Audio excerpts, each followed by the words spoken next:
ఓం మహాగణాధిపతయే నమః. ఓం గురుభ్యో నమః. ఓం శ్రీమాత్రే నమః. పరమేశ్వర స్వరూపమైనటువంటి జ్యోతిష, వాస్తు మరియు ఇతర అనేకమైనటువంటి శాస్త్రములను మనకు అందించినటువంటి మహర్షులకి నమస్కారం. హయగ్రీవ హయగ్రీవ హయగ్రీవేతి యో వదేత్ తస్య నిస్సరసేవాని జహ్నుకన్యా ప్రవాహవత్.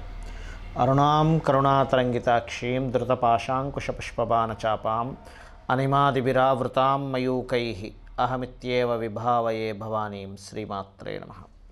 ప్రేక్షకులందరికీ కూడా లలితాంబిక అమ్మవారి యొక్క అనుగ్రహం పరిపూర్ణంగా కలగాలని మనస్ఫూర్తిగా కోరుకుంటూ ఈరోజు మనం చెప్పుకోబోయేటువంటి టాపిక్ ఏదైతే ఉందో, నేను గత 6 నెలల క్రితం ఈ సంవత్సరం రాజు బుధుడవుతున్నాడు కాబట్టి టెక్నాలజీ పరంగా బాగా అనేకమైనటువంటి అద్భుతమైన మార్పులు రాబోతున్నాయి అని చెప్పి శాస్త్రపరంగా చెప్పడం జరిగింది. దానికి తగ్గట్టుగానే మనకి ఏఐ కానీ ChatGPT కానీ ఇవన్నీ కూడా పెరుగుతూ వస్తున్నాయి. అయితే ఒక 2 నెలల క్రితం చెప్పినటువంటి ఇంకొక వీడియోలో 2027 6th మంత్ నుంచి ఈ జాబ్ రిలేటెడ్ సంబంధించిన విషయాల్లో అప్పటికల్లా ఆ సంవత్సరం కల్లా అంటే ఇక్కడ నుంచి సరిగ్గా 4 yearsలో ఎటువంటి మార్పులు రాబోతున్నాయి అంటే దానికి మనం ఎలా సిద్ధంగా ఉండాలి, మనకి మనమే ఓన్గా ఒకరి కింద జాబ్ చేయడం కాకుండా ఓన్గా ఏం చేసుకోగలం అనే దాని మీదే, ఓన్గా జాబ్ని ఎలా క్రియేట్ చేసుకోగలము, ఇంట్లో ఉండి ఎలా చేసుకోగలము, సొంతంగా మనం ఏం చేయగలం అనే దాని మీద మనం కాన్సన్ట్రేషన్ చేయాలి. బికాజ్ ఆఫ్ సాటర్న్ అంటే కర్మకారకుడు ఉద్యోగాన్ని కానీ వ్యాపారాన్ని కానీ ఇచ్చేటువంటి శని భగవానుడు నీచ పొందుతున్నాడు కాబట్టి ఈ జాగ్రత్త ఖచ్చితంగా పాటించాలి అని చెప్పి నేను చెప్పడం జరిగింది. అయితే ఇక్కడ చాలామంది ఆ వీడియోస్ చేసిన తర్వాత అడగడం జరిగింది నన్ను, సార్ మరి ఈ 4 సంవత్సరాలు మేము ఎటువంటి జాగ్రత్త తీసుకోవాలి, ఏ విషయాలు జాగ్రత్తగా ఉండాలి, ఏ దేవత ఆరాధన చేసుకుంటే మాకు ఈ 4 years ఆఫ్ జర్నీలో 2027 6th మంత్ నుంచి మీకు శని నీచ స్థానంలో ఉన్నాడు కాబట్టి అప్పటికల్లా మనం సిద్ధంగా ఉండాలి, మనమే చేసుకోవడం అని అన్నారు.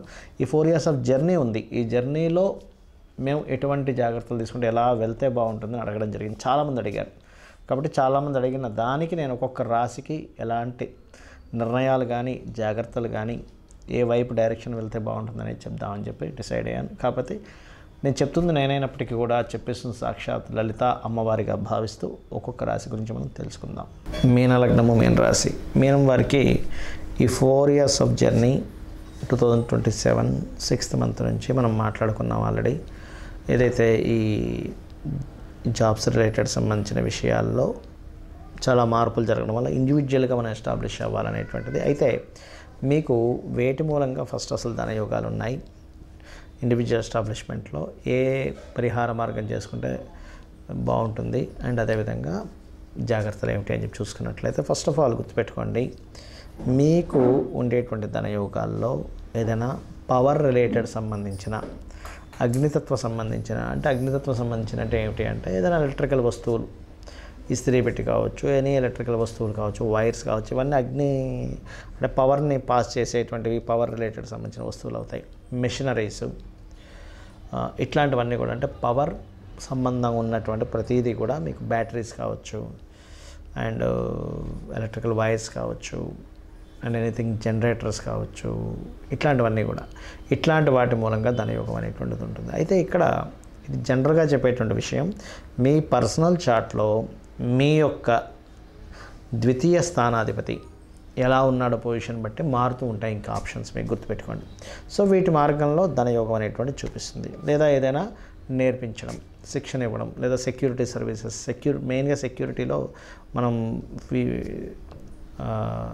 ఫిజికల్గా కనబడేటువంటి మనిషి ఒకటే కాకుండా సాఫ్ట్వేర్ సెక్యూరిటీస్ కూడా ఉంటాయి. సాఫ్ట్వేర్లో ఎట్లాంటి సెక్యూరిటీ, ఎలాంటి యాప్స్ని క్రియేట్ చేయొచ్చు, ఇట్లాంటి వాటి మూలంగా కూడా మీకు ధనయోగం ఉంటుంది. అయితే ఇక్కడ ఫస్ట్ 1.5 year మాత్రం, ఎందుకంటే ఇంకా శని కుంభరాశిలో 1.5 year ఉంటాడు, దాని తర్వాత మీనంలోకి వస్తాడు, దాని తర్వాత 2027 6th మంత్ నుంచి మేషంలోకి ఎంటర్ అవుతున్నాడు. సో ఈ టైంలో పర్టికులర్గా మీరు చేయాల్సింది ఫస్ట్ 1.5 year తొందరపాటు పడి జాబులు మానేయకండి.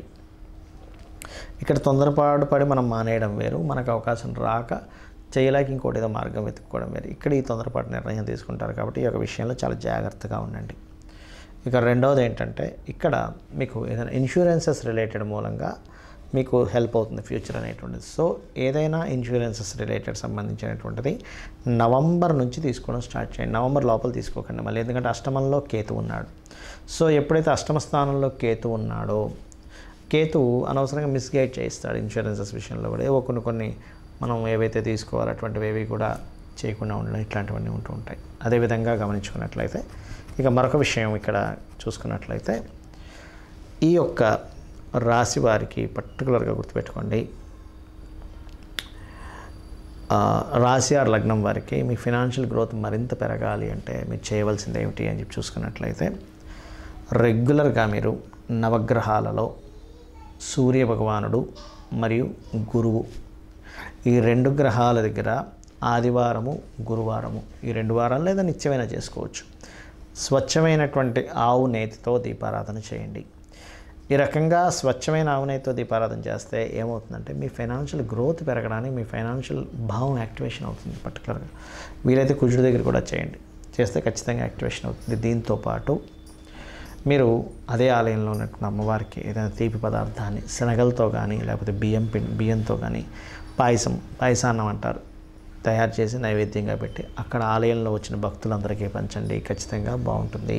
ప్రధానంగా ఇక్కడ చాలామంది అడుగుతున్నది ఇంకోటి ఏంటంటే ఎన్ని రోజులు చేయాలి ఏ రెమెడీ అయినా, ఎన్నిసార్లు చేయాలి. ఇప్పుడు నేను మీకు మీ రాశిరీత్యా ఈ ఫలానా ప్రక్రియ చేయండి అని చెప్పాను. అయితే ఇక్కడ చాలామందికి రాశి లగ్నం తెలియని వాళ్ళు కూడా ఉంటారు. వాళ్ళు ఏం చేయాలి అంటే సింపుల్గా ఏమీ లేదు, వాళ్ళందరూ కూడా చేయవలసినటువంటిది శనివారాలు గుర్తుపెట్టుకోండి, సాటర్డేస్ పర్టికులర్గా సాటర్డేస్ లేదా బుధవారాలు లేదా శుక్రవారాలు, బుధ శుక్ర శని ఈ 3 గ్రహాలకి దీపారాధన చేయండి.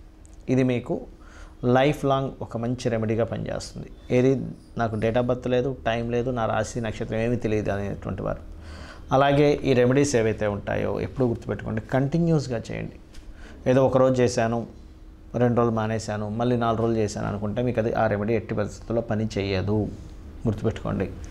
ఇక మూడో విషయం ఏంటంటే ఇక్కడ ఫైనాన్షియల్ గ్రోత్కి లలితా సహస్రనామాల్లో ఓం సంపత్కరీ సమారూఢ సింధుర వ్రజ సేవితాయై నమః అనేటువంటి నామం రెగ్యులర్గా చేయండి.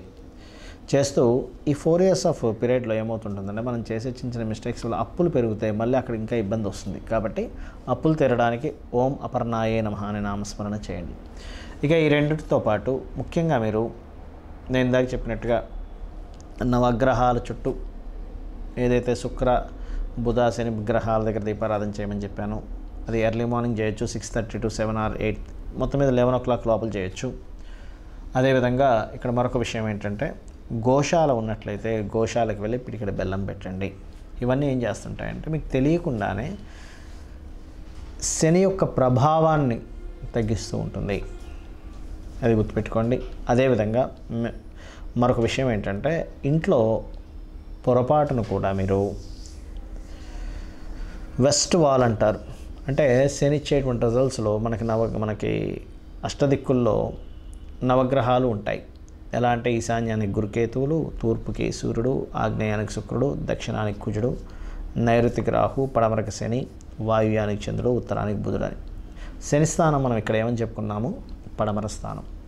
ఈ పడమర భాగంలో పొరపాటున మీకు ఏదైనా బాత్రూమ్స్ కానీ ఉంటే వెస్ట్ సెంటర్లో ఫస్ట్ దానికి చుట్టూ ఒక చిన్న బ్రాస్ పట్టి లాంటిది వేయండి. ఎందుకంటే ఇక్కడ మనం అన్ని వేస్ నుంచి మనం శని యొక్క ప్రభావం బాగుండేలా చూసుకోవాలి.